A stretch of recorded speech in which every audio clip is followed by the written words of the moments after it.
And developing now at 4:30, nightmare conditions persist at airports all across the country, including here in Chicago. This time lapse shows just how long lines were at O'Hare Airport today.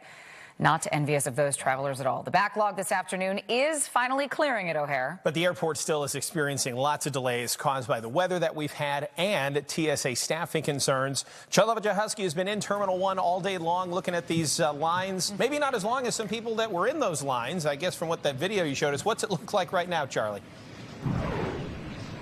Actually, Alex, the situation is improving here at O'Hare, but it's still not the greatest. According to the city's Department of Aviation, the latest numbers are 586 cancellations here so far today compared to 57 at Midway.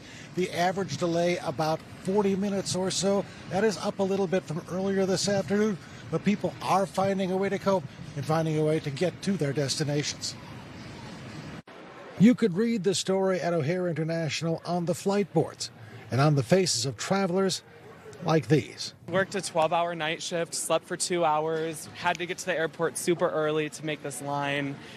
I don't know, we're feeling a little tired and delirious, but we're going to make our flight. The line to get into the security screening area at times ran half the length of Terminal 1. For travelers, a perfect storm of challenges. First, the snow and high winds from overnight. Second, a ground stop. And third, the decreased staffing at TSA. The agency estimates that as many as 10% of staff nationwide called out yesterday as the government shutdown lingers on and workers are not getting paid. It's very long so far. The situation actually improving from overnight when Carol Cantori-Dodson first tried to leave O'Hare. She is now at Midway and making plans to either fly or rent a car and drive back to Atlanta. They did say at that point there are no flights today. All of the flights out of O'Hare would have been standby. So we could have gone back and started standing by this morning at 9 o'clock.